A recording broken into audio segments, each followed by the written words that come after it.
Dou-vos as boas-vindas a mais uma entrevista do Novo. Temos connosco José Pedro Aguiar Branco, advogado da Sociedade que tem escritório em Lisboa e no Porto, foi Ministro da Defesa, foi Ministro da Justiça, foi deputado e líder parlamentar e está de regresso à política mais ativa como candidato a deputado pela AD nas próximas legislativas.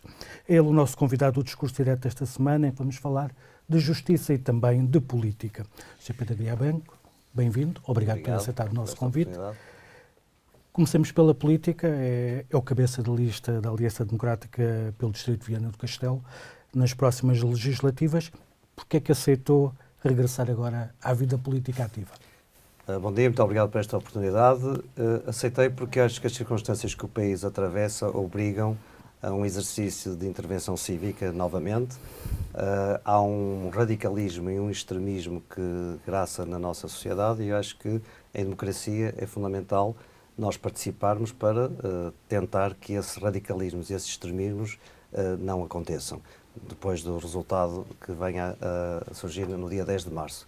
Temos um Partido Socialista hoje que não é o Partido Socialista de Mário Soares, é um Partido Socialista extremado, radical, muito com uma intervenção de maior permanência do Estado na sociedade, com uma focagem de um desenvolvimento económico que não é aquele que eu entendo que é relevante para Portugal, e por outro lado, à direita, isto potenciou a existência também de um radicalismo que é situado no Chega, com uma dimensão populista, e portanto acho que o centro moderado se revê e deve ter confiança no projeto da Aliança Democrática, e eu acho que é importante nós participarmos para poder protagonizar esse projeto. Quando apoiou Paulo Rangel na sua candidatura, disse que dava esse apoio a Paulo Rangel porque entendia que era o candidato que melhor oferecia um projeto de diferenciação para com o do PS. Paulo Rangel, entretanto, é vice-presidente de Luís Montenegro. O que eu lhe perguntava era se considera que o projeto que Luís Montenegro apresenta aos portugueses também se diferencia tanto quanto aquele que Paulo Rangel tinha do PS. Sim, porque repare, o projeto alternativo que hoje está perante os portugueses é um projeto que tem um modelo de desenvolvimento económico que assenta e acredita na livre iniciativa, que acredita que o modelo de desenvolvimento económico deve também dar condições para as empresas poderem serem mais competitivas, criar riqueza e, por via disso, conseguir situação de retenção dos jovens em Portugal, por um lado, e, por outro lado, ter condições para pagar melhores pensões aos mais velhos. E este modelo de desenvolvimento económico assenta na criação de riqueza. Vemos que o governo, o Partido Socialista e o projeto do Partido Socialista, nomeadamente nos últimos 8 anos, conduziu a um caos absoluto nos serviços públicos, na educação, na habitação, na saúde, e a culpa disto ter acontecido assenta no Partido Socialista, no Bloco de Esquerda e no Partido Comunista Português. É um modelo que tem um modelo totalmente distinto do que nós apresentamos, daquele que é protagonizado por Luís Montenegro, que já vem na esteira do que era também a proposta de Paulo Rangel e que eu acredito que marca uma diferença absolutamente clara em relação ao projeto do Partido Socialista. Se os portugueses quiserem continuar com estas políticas que conduziram a uma situação caótica nos serviços públicos, a opção é Partido Socialista. Se acreditam e acham que deve haver um novo modelo de desenvolvimento económico que cria condições para se criar riqueza, tem a AD e, portanto, eu acho que esse no dia 10 de março está muito claro também do ponto de vista ideológico. Eu penso que acabou por me responder à pergunta seguinte, mas ainda assim poderá querer concretizar. Se estivesse agora, eventualmente, num jantar com amigos ou colegas seus e a maioria estivesse indecisa entre votar um projeto ou outro, o que é que diria para os convencer na diferença, na marca de diferença do projeto AD? Muito simples. No Partido Socialista há uma característica que é não produz riqueza e distribui com base na cobrança de impostos. Temos a maior carga fiscal que já existiu e não há uma mínima intenção de aliviar essa carga fiscal para permitir que as empresas, as pessoas, tenham condições de poupar, por um lado, de criar riqueza e por via disso poder, portanto, ter um bem-estar social e uma esperança que não existe neste momento na sociedade portuguesa. E isto são dados objetivos. Paga-se muitos impostos e tem-se maus serviços públicos. Nós temos, como modelo de desenvolvimento económico, baixar os impostos, quer para as pessoas, quer para as empresas, acreditando por via disso que vamos estimular maior poupança, e isso é importante, e vamos dar condições de realização pessoal e de custos de contexto favoráveis à criação de riqueza. E por via disso vamos seguramente ter índices de crescimento mais favoráveis do que aqueles que temos neste momento. Hoje, e neste momento, temos índices de crescimento que são mais reduzidos por força de um modelo económico que não permite que a economia respire e, por via disso, crie riqueza e se torne mais competitiva. Portanto, acho que aliás, devo dizer, acho que em 10 de março, por um lado, temos essa felicidade, que há dois campos ideológicos muito claros. E não há ninguém que possa acordar no dia seguinte surpreso em relação àquilo que possa resultar das eleições. E, portanto, era isto que eu diria, e digo, aliás, a muitos que neste momento querem essa clarificação. E acho que devo dizer que o Luís Montenegro tem, de forma muito clara, transmitido isto, quer no Congresso do PSD, quer na Convenção da AD, quer em todas as suas intervenções públicas. Existindo uma bipolarização tão acentuada como existe nestas eleições, e existindo também, como todos sabemos, um profundo desgaste do governo que agora terminou funções, por que razão... Deixe-me dizer que é um desgaste que tem também muito de causa interna, porque a maioria absoluta potenciou uma situação, eu diria que é única na história de Portugal, em relação àquilo que teve a ver com as demissões e a razão das demissões que aconteceram no governo, que contribuíram e muito para um desgaste no que diz respeito digamos, um desgaste em relação àquilo que é a própria confiança que os portugueses depositaram e foi expresso no ato eleitoral e que, portanto, esse desgaste do Partido Socialista e a situação caótica em que se encontra os serviços públicos, acho que deve fazer refletir, deve fazer pensar cada português que vai votar no dia 10 de março se desejam continuar com esta forma de fazer política, porque os próximos 4 anos a situação com os mesmos não será diferente, não vai melhorar, vai seguramente piorar. Isso vai ao encontro da pergunta que eu ia fazer. Sabemos que a queda dá-se pela admissão do Primeiro-Ministro, mas também sabemos que o desgaste é público, o desgaste vinha de trás e era muito grande. Claro. Tendo em conta tudo isso que acabou precisamente de dizer e o desgaste enorme em que o anterior governo se encontrava, por que razão é que o PSD, sozinho e agora coligado com a AD, na sua ótica, não consegue descolar nas sondagens? Continua com o impacto técnico? Eu acho que há uma situação que deriva precisamente de descontentamento em relação a uma governação, um descontentamento em relação à ação política. Normalmente, quando há uma má governação, potencia precisamente os chamados partidos de protesto. Há quase como um vaso comunicante entre as más governações e a existência de partidos de protesto que vão mais ao encontro até às emoções mais básicas das pessoas e, portanto, essa realidade acaba por ter e introduzir na sociedade uma certa desconfiança em relação àquilo que é, digamos, o sistema político e as diversas alternativas que se colocam em relação à governação.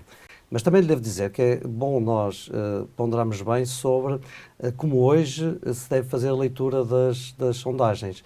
Nós sabemos que, tecnicamente, independentemente das questões, hoje sabemos que há muitos mais eleitores, digamos assim, que só decidem o seu sentido de voto muito à boca das urnas. Já não é como antigamente, em que a votação se cristalizava a uns meses de distância e hoje, fruto até da forma como se vive na sociedade, em que a unidade de tempo é muito rápida, há muito eleitor que decide só na fase final, digamos, das campanhas. E, portanto, eu diria que, embora as sondagens devam merecer o cuidado e o tratamento para quem faz a ação política, eu diria que tem já havido diversas demonstrações em que, no ato eleitoral, os portugueses é que decidem o seu sentido de voto. Foi isso em Portugal ainda nas últimas eleições, em que as sondagens deram empates técnicos e até algumas revelavam que o próprio PSD poderia ganhar as eleições, e depois, à boca das urnas, percebeu-se que, afinal, aquela decisão em cima do ato eleitoral determinou um resultado completamente diferente, e isso está estudado cientificamente. Portanto, não foi um momento, é uma, digamos, uma realidade que hoje sociológica, em que as pessoas decidem esse sentido de voto muito à boca das urnas. E repare que em todas as sondagens há índices de indecisos que tornam, digamos, esta equação mais difícil de ser uma certeza a tanto tempo de distância de um ato eleitoral. E é ao centro que o PSD, a AD neste caso, tem que batalhar mais? Eu acho que isso é óbvio. O país está entalado, não é o PSD que está entalado, é o país que está entalado entre uma proposta radical de esquerda. Há um Partido Socialista que foi tomado por uma OPA do Bloco de Esquerda e, portanto, há uma identidade ideológica. Não é uma razão de circunstância como a que levou à geringonça do Dr. António Costa.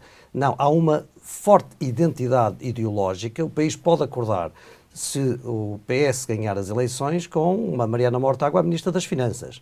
Portanto, isto e é por uma realidade e por uma identidade ideológica. Aliás, o próprio Pedro Nuno Santos referiu isso mesmo, que há uma proximidade, que é uma proximidade ideológica. E isto é um radicalismo à esquerda.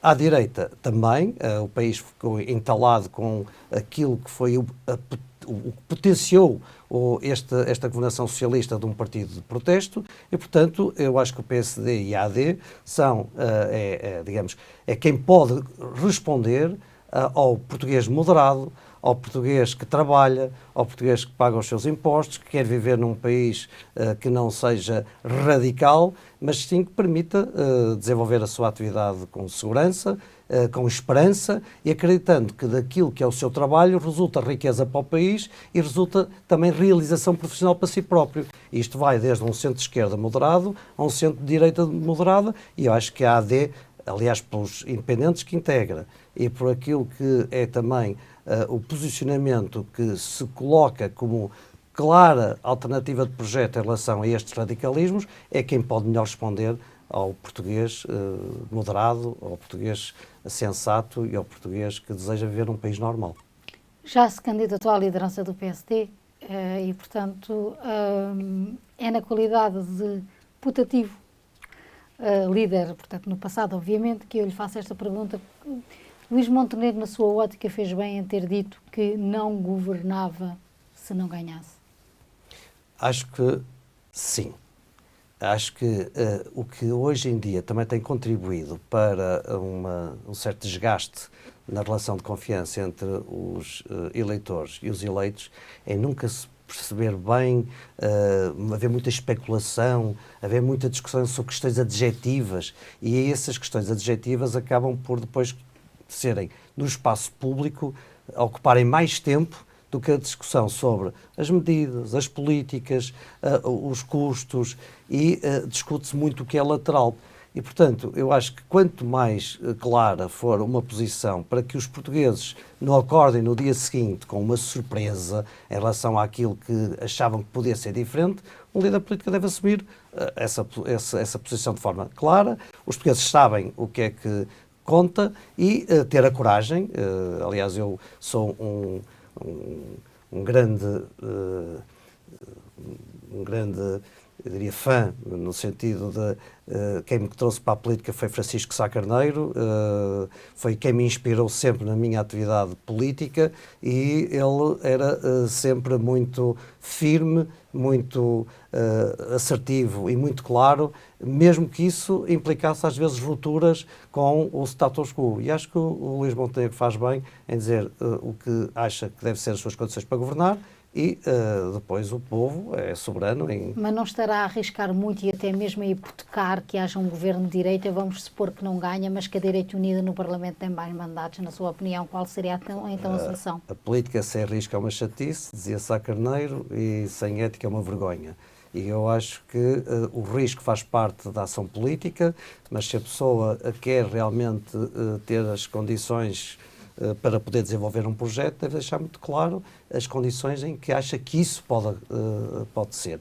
E, portanto, mas ficando Montenegro de fora porque não ganha, mas havendo uma maioria direita no Parlamento, na sua opinião, qual é a solução? Porque é isso que os portugueses também perguntam. Eu acho que há sempre um exercício de futurologia que depois torna cansativo no que diz respeito ao espaço público de discussão, todas as hipóteses que se podem encontrar para... O PSD pode indicar um novo nome? Repare, nós neste momento, eu às vezes até fico espantado quando digo, uma pessoa que concorre a umas eleições tem, no primeiro quadro das suas prioridades, ganhar as eleições. Ganhar as eleições e, desejavelmente, até com uma maioria absoluta, que é isto qualquer um, mesmo que não diga, deseja, porque é ter as melhores condições para poder governar. Porquê é que o Luís Montenegro não pede a maioria absoluta? Mas ninguém pede, porque isso é sempre interpretado no espaço dos comentadores e analistas como sendo qualquer coisa diferente daquilo que é a naturalidade. Eu pergunto qualquer um de nós se concorre a um ato eleitoral, se não deseja ganhá-lo e de ganhá-lo pelo maior número de votos possível para poder desenvolver a sua política que entende que é melhor para o país. Depois, como isto depois tem interpretações e análises e comentários, vão fazer sempre leituras diferentes daquelas que é, digamos, o impulso mais natural, as pessoas acabam por se ter cuidado com o que dizem, embora isso não corresponda àquilo que pensam. E, portanto, o primeiro objetivo é esse. Depois, e deixar claro aos portugueses qual é esse objetivo e porque é que entende que é assim e aquilo que está em cima da mesa. Depois, no resultado eleitoral que surgir, ver-se-á aquilo que deve ser o melhor para o interesse nacional. E o melhor para o interesse nacional pode haver um quadro em que seja necessário voltar a haver eleições, mas isto é o risco da democracia. A democracia é isto. As pessoas não podem ter medo dos atos eleitorais. Os responsáveis em democracia por aquilo que acontece no dia seguinte são os portugueses. Pertence à fatia dos sociais-democratas que entende que acordos parlamentares com o Chega nunca? Acordos parlamentares. Sim. Ou seja, eu acho que é muito claro sim, assim. Haver ou sim nunca? Sim, acordos parlamentares não deve haver. Eu, se fosse o líder do PSD, tivesse maioria relativa, exatamente, a responsabilidade de viabilizar ou não um governo da AD, portanto, essa compete aos outros partidos, todos com representação parlamentar, de viabilizarem ou não um governo de maioria relativa que ganhou as eleições. Mas vai desde o Chega ao Partido Socialista, a todos os partidos que estão representados na Assembleia. Porque se há uma maioria relativa, essa maioria relativa, e portanto à esquerda não há maioria absoluta, se à direita o Chega não viabilizar um governo da AD, é responsável por não permitir que a coligação que ganhou as eleições e que o povo português deseja que governe, que o faça. E nós temos a política não é só uma aritmética. A política é convicção, é ter condições para exercer e levar a cabo um programa. Não é uma aritmética que depois, em função de interesses particulares, põe em causa o interesse nacional. E a democracia é a responsabilidade do povo escolher quem entende que está em melhores condições de governar. E nós devemos saber fazer essa leitura daquilo que é a vontade popular. E se o Chega fizer o que disse, que é havendo uma maioria à direita, mas o PSD, a AD não ganhar as eleições, apresentar um governo de direita? Ou seja, havendo uma maioria relativa... Se houver uma pessoa do PSD que esteja disposta a formar um governo com a AD, com o Chega, desculpa. Se houver, se.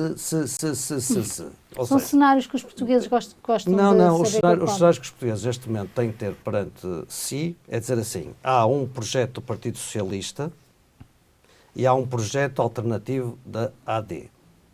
Há 2 potenciais primeiros-ministros e há 2 modelos de desenvolvimento económico diferentes. E há alguém que quer manter uma situação como aconteceu nos últimos 8 anos, que levou à situação que os portugueses hoje têm desconforto nas urgências, no ensino, na habitação, com os mesmos protagonistas para os próximos 4 anos e com os responsáveis do Estado a que chegou o país. PS, Bloco de Esquerda, Partido Comunista Português. À direita, a única viabilidade para poder haver uma governação alternativa é AD. É isto que os portugueses têm e na hora em que vão votar, têm de perceber se o voto, onde depositam o voto, é um voto que vai permitir que a governação continue nesta situação caótica ou que haja esperança numa alternativa que é a que nós protagonizamos. E as restantes forças parlamentares que tanto criticam o Partido Socialista, o Estado caótico, toda a situação que fazem de má governação e de referência à má governação que existe, na hora no Parlamento em votarem um programa de governo, têm de assumir as suas responsabilidades. Porque também serão responsáveis por aquilo que aconteça depois em função disso. Luís Montenegro disse que não governava se não ganhasse as eleições, mas que se mantinha como líder do PSD. Ora, o doutor conhece o PSD há muitos, muitos anos. É um partido que no dia 11 de março não vai rebeliar-se internamente para tentar tirar ou tentar ter diretas, tendo em conta que o seu líder perdeu as eleições? Eu compreendo a sua pergunta e respeito. Só que estamos a fazer cenários que diz as boas técnicas de comunicação que já vão dizer assim, já está a admitir a derrota e como está a admitir a derrota é porque se calhar estão um pouco convencidos de que vão ganhar. Eu não peço desculpa porque acho que estarmos a falar no cenário pós-eleitoral que já pressupõe que há uma derrota do Partido Social Democrata e da Aliança Democrática não é o momento.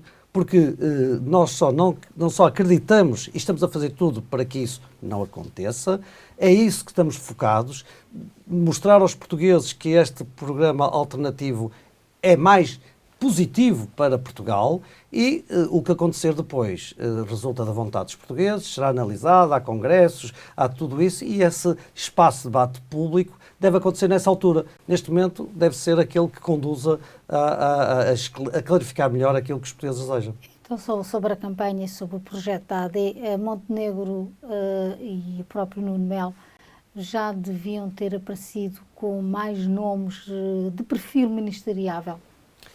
Eu acho, também compreendendo, acho que exige-se à AD coisas que passam, digamos, sem esse crivo em relação ao Partido Socialista. Em relação ao Partido Socialista, os nomes e as cabeças de lista são mais do mesmo, ou seja, são os mesmos que conduziram o país a esta situação, que se propõe agora, como que se não tivessem nenhuma responsabilidade, a começar pelo Pedro Nuno Santos, achar que agora para a frente vão fazer diferente, vão fazer melhor e que não têm nenhuma responsabilidade em relação à condução do país nos últimos 8 anos. Isto, se vir a lista dos cabeças de lista e dos deputados, não há nenhuma novidade, não há nenhuma capacidade de recrutar na sociedade civil e aquilo que são os protagonistas do novo PS são exatamente os do velho PS, com as mesmas responsabilidades que a anterior governação teve. A AD apresentou um conjunto de novos protagonistas com perfil ministeriável, independentes. É uma coligação de partidos, digamos, já bem conhecidos da sociedade portuguesa, mas também com uma capacidade que teve de recrutamento de novos protagonistas. A Rita Judes em Coimbra, o Miguel Guimarães no Porto, vários outros que agora o Alexandre Homem Cristo, etc, etc. Portanto, significa que se alguém já apresentou pessoas com reconhecimento e mérito na sociedade em áreas importantes como a educação e a saúde, que estão na primeira linha das preocupações dos portugueses, e da habitação, porque também a Rita Júdice é uma especialista na área da habitação, acho que é digamos, um valor acrescentado que esta AD já mostrou, que está para lá dos partidos e de mobilização da sociedade civil. Portanto, acho que nós já estamos a dar provas de que há esperança de muitos portugueses neste projeto alternativo. O Partido Socialista dá provas de que ninguém está disponível para prosseguir nas políticas caóticas que durante 8 anos conduziram o país à situação de tensão e de ansiedade que hoje cada português tem, quando não sabe se pode recorrer a uma urgência, quando uma grávida não sabe se vai ter os cuidados que deve ter para o seu filho nascer, ou qualquer uma família não sabe se vai ter no segundo semestre professores para as cadeiras, para as disciplinas que deve ter para a sua aprendizagem, ou condições de arrendar uma casa para quem casa e deseja iniciar a sua vida familiar. Muito obrigada. Vamos fazer um pequeno intervalo. Voltamos a seguir.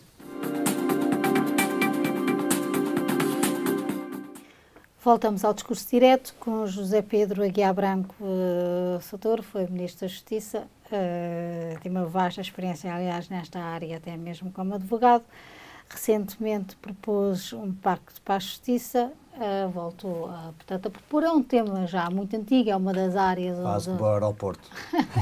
É um tema quase tão antigo quanto o do aeroporto, de facto, estão ali par a par, mas tendo em conta os últimos acontecimentos, quer respeitando a Operação Influencer, quer respeitando ao que aconteceu, houve vários casos, mas nomeadamente agora com o Dr. Miguel Albuquerque, acha que é o momento certo para fazer esse pacto de justiça? É assim, eu propus o Pacto para a Justiça quando fui Ministro da Justiça em 2004. O que na altura também teve a sua originalidade, porque não era habitual quem estava no governo apresentar e pedir um pacto para a justiça. Normalmente é quem está na oposição que reclama isso, quem está no governo acha que tem sempre as condições para fazer as reformas na justiça. Eu acho que não deve haver reformas da justiça que vão a reboque de casos mediáticos. E por isso é que eu faço uma distinção entre um pacto para a justiça de reformas da justiça. O que aconteceu no passado é que há o tema Casa Pia, então vai-se fazer uma reforma no Código Penal e no Código de Processo Penal para aumentar as penas dos pedófilos, para fazer isto, para fazer aquilo, para fazer aquilo outro. E depois às vezes introduz até assimetrias no sistema, porque é feito ad hoc em função de uma situação que no momento está mediaticamente a acontecer. Um pacto da justiça é uma coisa diferente. Tem a ver com, muitas vezes, situações, ou pode ter a ver com situações que toquem natureza constitucional, permitir, por exemplo, que haja uma maior interação entre o Parlamento e os operadores da justiça, por exemplo, haver umas audições parlamentares que possam acontecer com os procuradores gerais da República que estejam em função e os presidentes dos Supremos Tribunais de Justiça, haver uma articulação, não para casos concretos, mas para ver esta possibilidade de haver no Parlamento audições que permitam uma melhor compreensão entre o mundo da justiça e o mundo da política, no Parlamento, que é, por natureza, a dimensão mais democrática que um país tem. Depois pode haver situações que tenham que exigir investimento na área financeira e, portanto, que se prolonguem para lá de uma legislatura. Falamos muito do combate à corrupção. O combate à corrupção é uma coisa que qualquer político de bem deseja combater. Mas pode ser necessário, como é muitas vezes necessário, mais meios. É preciso que esses meios tenham uma dimensão prioritária nos orçamentos, que se prolonguem para lá de uma legislatura, independentemente do governo que esteja em função. Portanto, não se trata de mexer, por exemplo, nos poderes do Ministério Público? da autonomia do Ministério Da Público, autonomia do a autonomia do Ministério Ministério deve existir. Agora, aquilo que tem a ver com a comunicação entre o poder político e o poder judicial, ela pode ser melhorada. Em que sentido?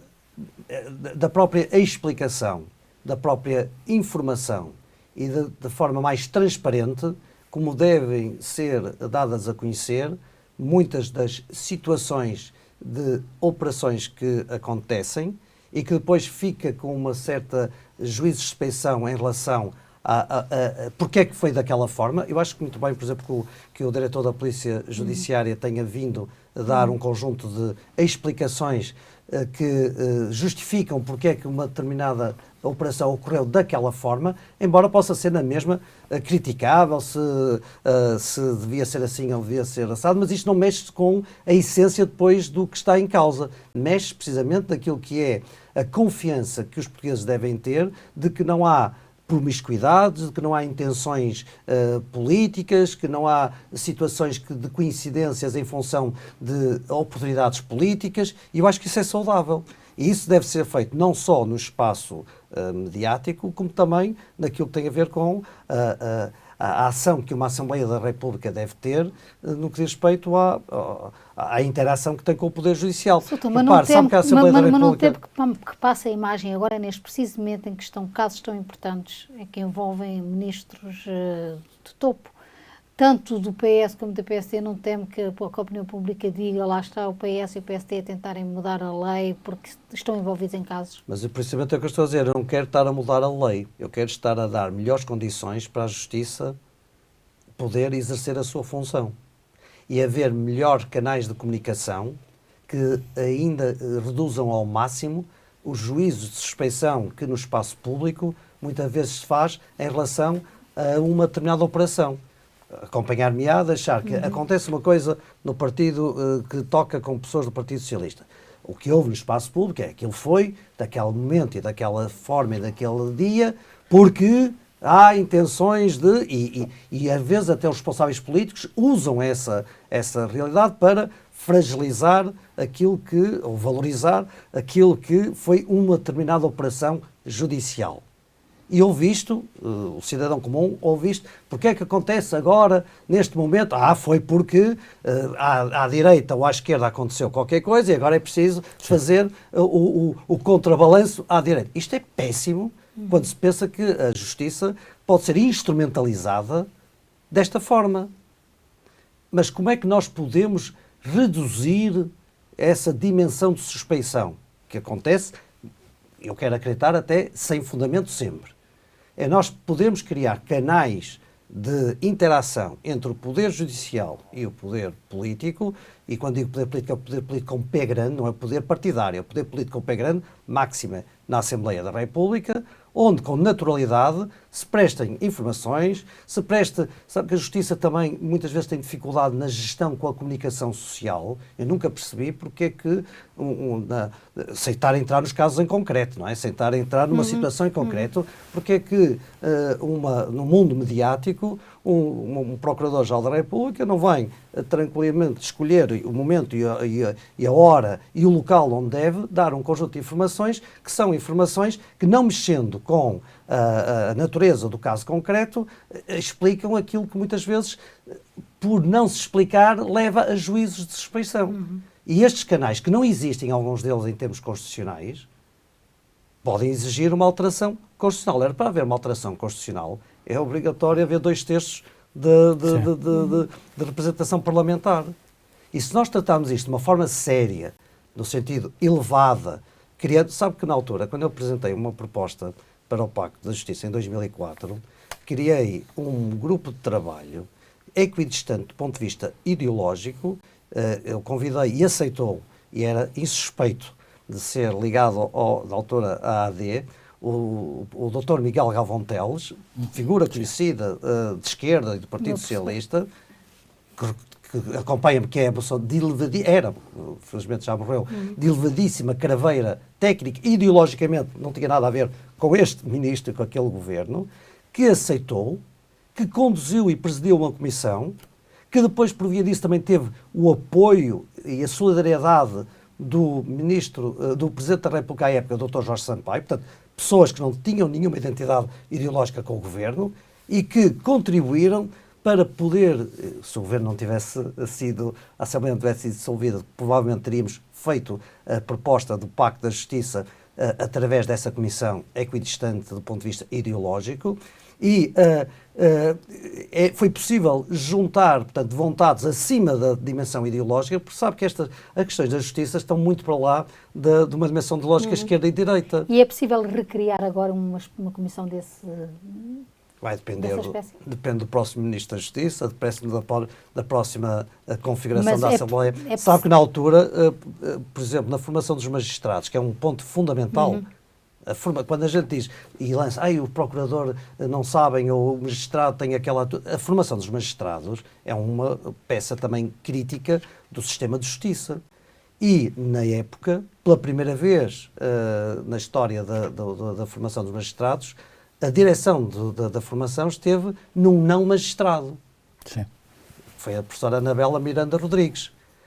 E o Presidente da República, à época, pela primeira vez, foi à tomada de posse de um diretor do SES, do Centro de Estudos Judiciários. O que é que eu quero dizer? Para nós elevarmos o patamar do que é preciso fazer na justiça, que não esteja associado àquilo que são os casos mediáticos, a reboque temos que elevar o nível daquilo que é a exigência do que é preciso fazer na justiça. E por isso, está muito para lá das leis, tem a ver com a interação entre o poder político e o poder judicial, tem a ver com as questões financeiras de melhores recursos, porque é muito fácil dizer, nós vamos combater a corrupção, nós vamos fazer isto, não é? E depois, às vezes, ainda é preciso mais dinheiro para poder ter eficácia nesse combate, mais meios. Quando se diz assim, vou fazer isto porque vou à corrupção, no combate, buscar 20 mil milhões de euros, como se houvesse ali um caixa em que eu pegasse não sei quantos milhões para aplicar em... Isto é demagogia e não é esse o sentido que é preciso... Os problemas de comunicação podem estar também num problema de gestão ao mais alto nível na hierarquia do Ministério Público? O problema de comunicação... Ou seja, o Ministério Público pode estar a ser mal gerido ao seu alto nível, que é um órgão hierárquico. Está, digamos, a focalizar muito na situação atual. Eu estava para lá da situação atual, ou seja, porque há uma cultura, e essa cultura é uma cultura de... não há um hábito de, com naturalidade, haver comunicação entre o poder político e o poder judicial, como estou a dizer, poder político ao alto nível, na Assembleia da República, não é? E a própria interação com a comunicação social e, portanto, essa situação de cultura que tem existido é aquela que é preciso alterar. Precisamos de ver com naturalidade... A ex-procuradora Joana Marques Vidal comunicava bastante. A atual procuradora é criticada por não comunicar, o que cria ruído na opinião pública. Eu pergunto-lhe se, de alguma forma, isto pode ser alterado ou se é uma cultura.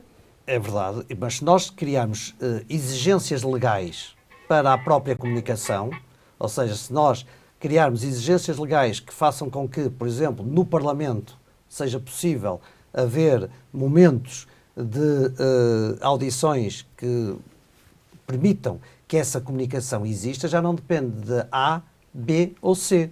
É a cidade, somos nós todos, que consagramos constitucionalmente que é importante que haja esse espaço, que não é um espaço de promiscuidade, é um espaço de clarificação, e isso já depois não depende da vontade de A, B ou C. É sim, somos nós todos, é a cidade que entende que isso deve acontecer. Mas há duas culturas, tanto há a cultura de má comunicação, vamos chamar assim, da parte judicial, como os políticos têm mostrado alguns pruridos em abordar a justiça. Lá está, ou o fazem a reboque ou não o fazem para não cair na percepção de que estão a adulterar de alguma forma o sistema. Como é que se resolve isto? Como é que os políticos se podem afirmar na relação com a justiça? Mas é precisamente, e volto, peço desculpa, à metodologia, Sim. que é, se eu criar uma metodologia que aos olhos da sociedade e digamos, aos olhos dos comentadores e dos analistas, mostre que não há um crivo partidário, isso já ajuda a perceber que não é o interesse partidário que está em causa. Por isso é que eu evoquei, ainda bem que tendo sido seu professor que conhecia, é esse respeito que quem trabalhou, e até a própria professora Anabela Miranda Rodrigues, também não tinha nada a ver com... Portanto, foi possível um governo à direita ter criado operadores, digamos, do pacto que não tinham nada a ver com a direita. Por outro lado, se nós juntarmos a isto também aqueles que são os principais conhecedores do que acontece no mundo da justiça, que são a Ordem dos Advogados, a Associação Sindical dos Magistrados, o Sindicato dos Magistrados do Ministério Público, outras associações que tenham também a ver com a dinâmica da transparência e daquilo que tem a ver com a integridade, e portanto se nós alargarmos o leque de quem deve ser ouvido, quem deve ser também opinar para em relação... Claro que no final é o Parlamento que vai ter que tomar as suas opções, mas se nós alargarmos o espaço que não fique confinado à mera dimensão partidária entre o partido A e o partido B na Assembleia da República fazerem, que lança depois logo a suspeição que aquela lei deve ter sido feita no interesse porque é para a prescrição, para isto e para aquilo, se nós alargarmos o espaço de visibilidade daquilo que são os que vão ser intervenientes num pacto assim, com o patrocínio do Presidente da República, porque o Presidente da República, como mais alto magistrado também da nação, pode ser desbloqueador e equidistante do sistema partidário para poder dar um conteúdo como o Dr. Jorge Sampaio fez na altura em relação a um governo que não tinha nada a ver com ele. Eu senti todo o apoio do Presidente Jorge Sampaio no que diz respeito ao Pacto da Justiça. Ora, se nós pusermos nessa dimensão, pode parecer que se está a trabalhar para não acontecer, mas depois depende da dinâmica também do Ministro da Justiça, porque um Ministro é quem tem a capacidade de decidir, quem tem a capacidade de também, pela sua credibilidade, permitir que isto aconteça e seguramente que vamos criar condições para que finalmente a Justiça possa ser mais do que meras reformas em alguma coisa que vão a reboque do momento mediático. No seu último comentário televisivo, Marcos Mendes disse que a proposta de reforma de justiça no momento atual, após o caso da Madeira, que era uma proposta morta à nascença, concorda? É um comentário, é uma análise, mas eu julgo que ele estaria também, ou admito, conhecendo, que ele estaria a fazer a sua equação com base naquilo que é a reforma de justiça a reboque de casos mediáticos, como se a coisa se circunscrevesse a como é que na corrupção A ou no crime B, ou se o Código Penal vai aumentar a moldura penal.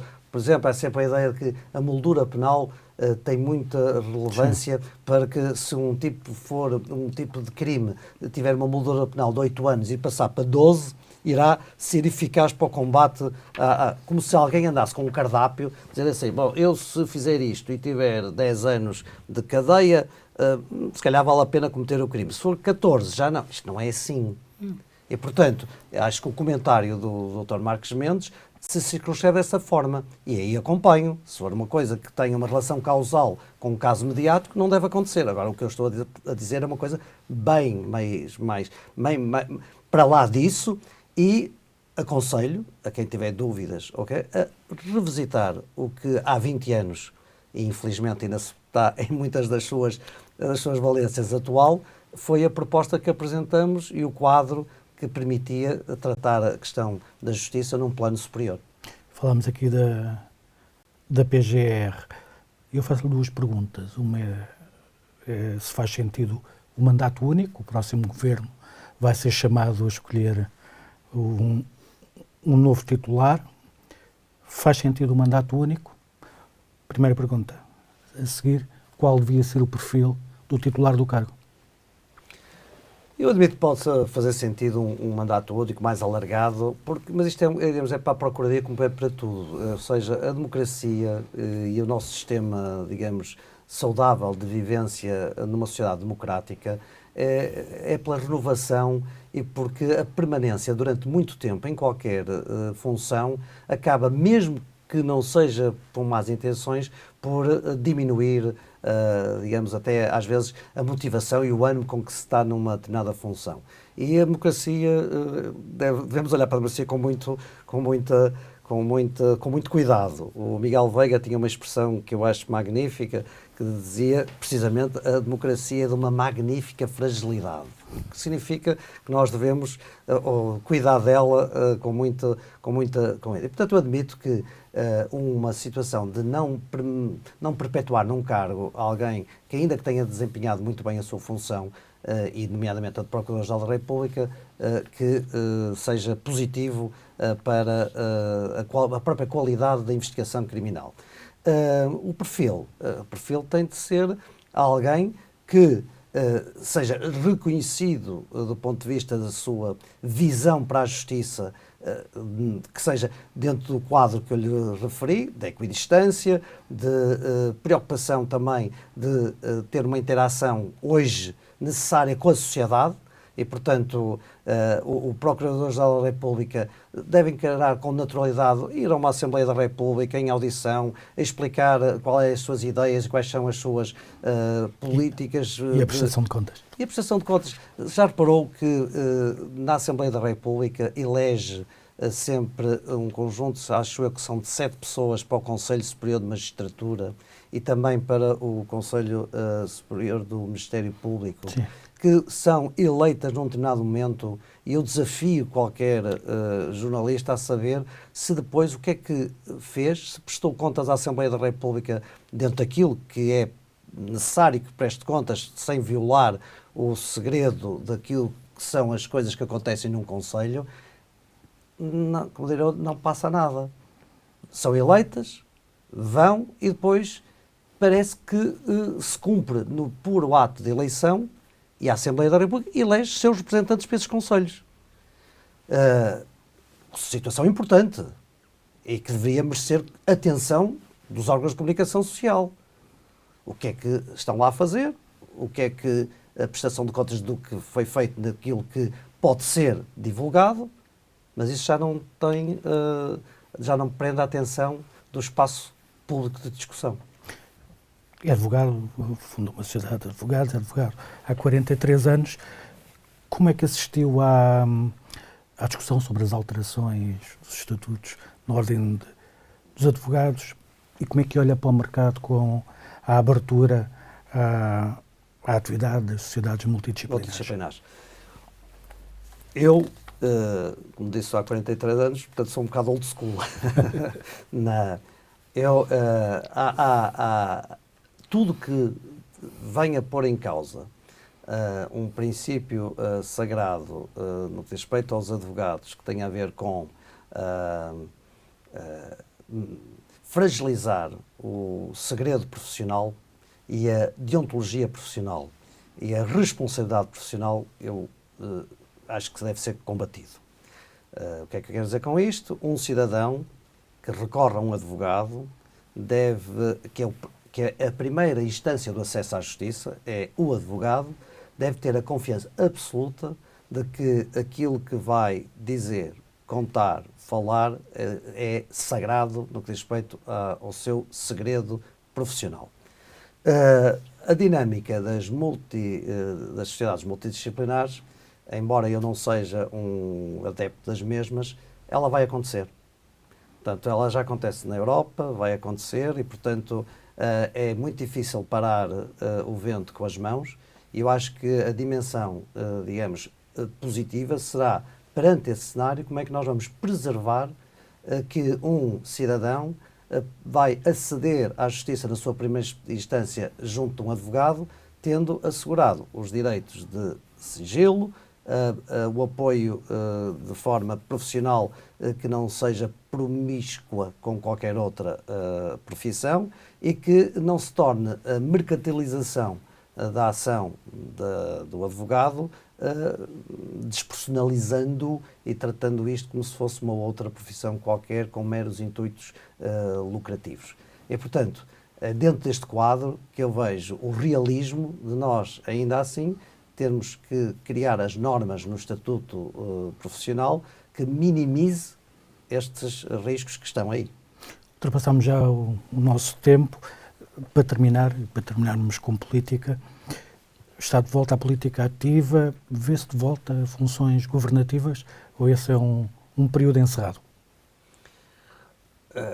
Estas são aquelas perguntas sempre muito difíceis, por qualquer coisa que a pessoa diga tem sempre interpretações que estão para lá da pura vontade. Eu vou-lhe dizer, a minha motivação, quem me conhece, eu sou advogado.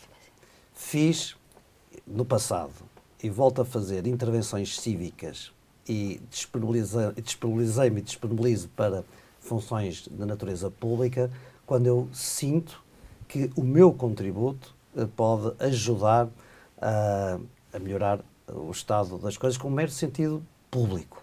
Porque acho que a democracia é participação. Se nós criticamos muitas vezes quem não tem os níveis de competência, os níveis de mérito que nós entendemos que deve haver, e devemos estar disponíveis para ir, porque é muito fácil ser treinador de bancada e depois não estar disponível para exercer por isto, por aquilo, porque tenho a minha profissão, porque há muita exposição, porque há muito escrutínio, e então acaba por eu ser um contribuinte ativo para que aqueles que eu não desejo que estejam. Portanto, esta é a minha motivação, sempre foi. E neste momento é aquela que me fez aceitar de novo.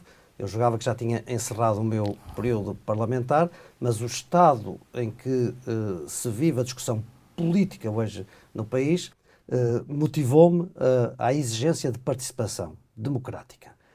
Depois, a seguir ao dia 10 de março, e com isto não quer dizer que estou disponível para ser ministro ou para ser Presidente da Assembleia da República, esse eu já o disse, portanto, se for a vontade da aritmética parlamentar e dos grupos parlamentares da AD e do meu partido, que eu também possa proporcionalizar uma candidatura a Presidente da Assembleia da República, eu estou disponível. Eu estou disponível para servir o meu país. E se eu entender que esse contributo é desejado e que eu o posso dar, eu estou sempre disponível para o fazer, quando entendo, como hoje em dia, que a situação do país isso exige. Uma última pergunta, pedi-lhe uma resposta rápida, porque de facto estamos Sou em cima do advogado e eu já te falo um bocado mais. Acha que era importante Passos Coelho entrar na campanha?